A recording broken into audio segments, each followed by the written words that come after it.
Cherry picking in British Columbia. From their lovely white flowers to the delicious taste of the fruit itself, it's no wonder that cherry picking is considered one of British Columbia's favorite activities. Once they're harvest ready, these tiny sweet morsels provide an impressive explosion of flavor, not to mention an abundance of health benefits. If you're a fan of this fruit, you will likely agree that an orchard-to-table themed excursion is one of the most enjoyable ways to experience both the fruit and the great outdoors of British Columbia. Fortunately, farms abound where you have the opportunity to pick your own fruit. However, you may be thinking that there's more to the process than simply collecting and eating baskets of cherries, and you are correct. It's not that you must have an in-depth education about all things cherry in order to enjoy them, but it is good to have a basic knowledge about picking, storing, and freezing this delicious orchard edible. It's also helpful to know about the different varieties of cherries there are from which to choose, as well as facts about the cherry picking season in British Columbia. June, July and August are by far the best months during which to enjoy a you-pick experience at one of British Columbia's many orchards.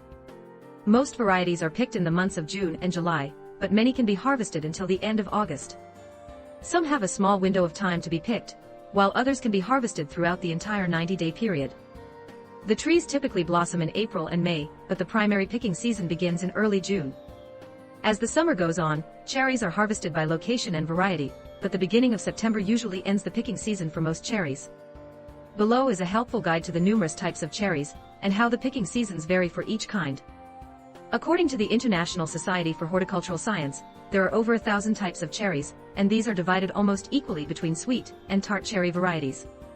Not surprisingly, tart cherries are typically used more frequently in baking and jam making, while sweeter varieties are eaten à la carte, blended into smoothies, and of course, used to adorn ice cream sundaes. Many of the cherry varieties we export were developed at the Summerland Research Station in British Columbia. Specifically starting with S, these include Skeena, Sweetheart, Satin, Staccato, Sovereign, and Centennial, all of which were specifically propagated to thrive in our Okanagan climate.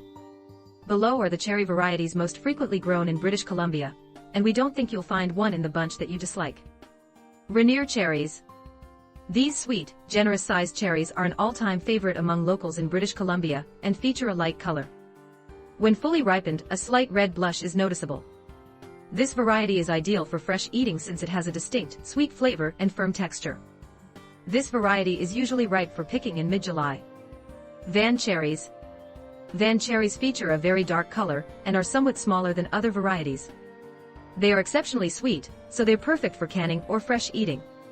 Van cherries, however, are an old variety that is rarely grown in BC now. Bing cherries. We would be surprised if you never heard of Bing cherries, however, as with Van cherries, they are an old variety that is rarely grown in the BC region today. Santina cherries. Santina cherries are somewhat new to British Columbia, considering the long history of cherries overall. They were initially introduced in Okanagan in the 1960s and are very sweet. They are average-sized BC cherries but feature an almost black color. They are best for fresh eating, but can also be used in many dessert recipes. The window of time for picking this cherry is a bit shorter than others, however. Your best option is to pick this variety during the last 2 weeks of June. Skeena cherries. Skeena cherries have a very strong, sweet flavor, and are perfect for eating fresh from the tree. They are also a favorite among those who like fruit smoothies, as they add a distinct sweet note to virtually any blend.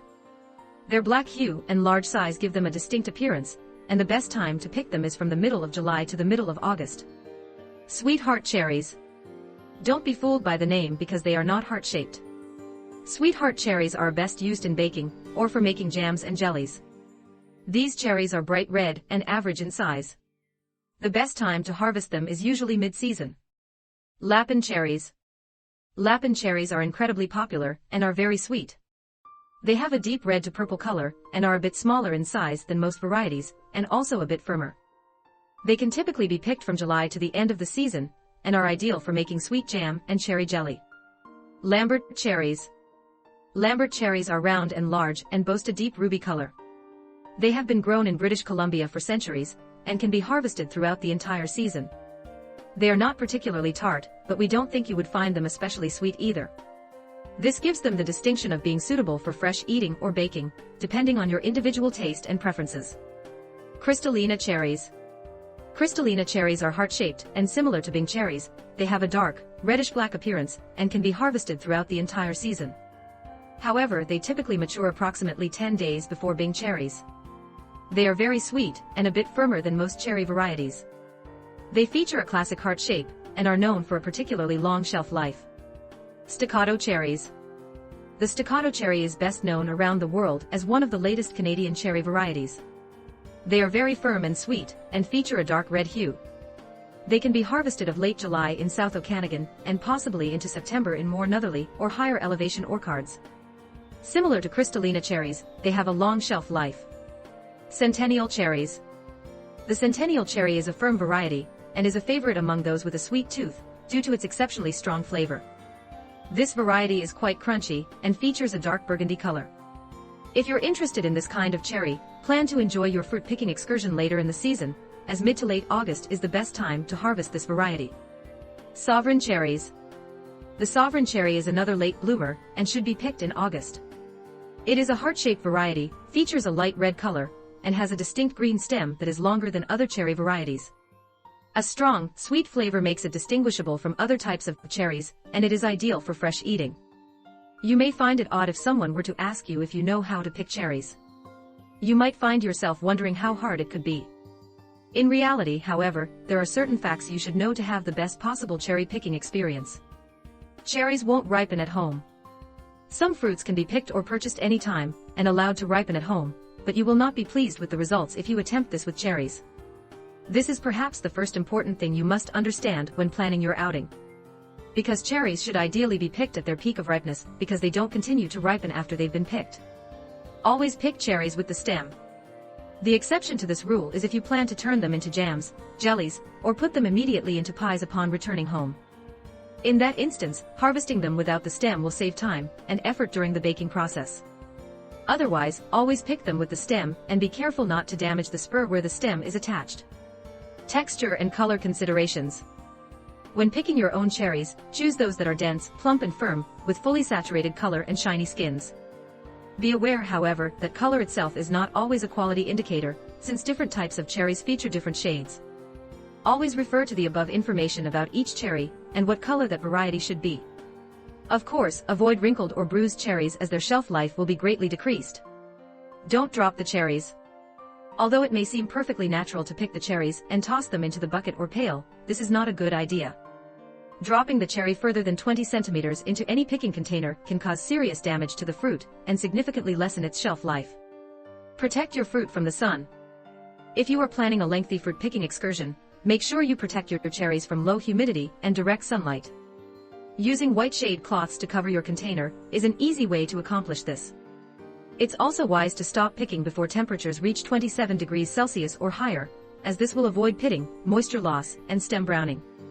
Upon returning home from your picking excursion, carefully move your BC cherries from your picking bag to a shallow bowl or a tray.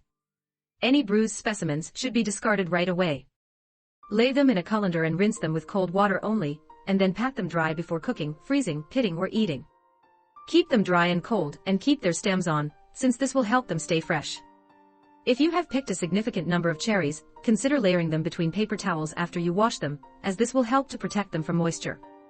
It's important to understand, however, that even if you keep your cherries refrigerated and safe from humidity, all but a few varieties have a very short shelf life. Therefore, it's best to use or freeze them within 3 to 4 days of their harvest. Cherries kept at an ideal 1-degree temperature will survive a 21-day ocean voyage to China and arrive in good condition for the market. But it's difficult to achieve a consistent and low enough temperature in a home refrigerator. We've always found that nothing is a finer year-round pleasure than having a bowl of juicy, cold cherries whenever you wish to indulge. Freezing them allows you to have them on hand this way whenever you like. In fact, you can even eat them frozen throughout the day for a guiltless treat. It's important, though, to know how to freeze them properly, so here are some helpful tips. Don't freeze unpitted cherries.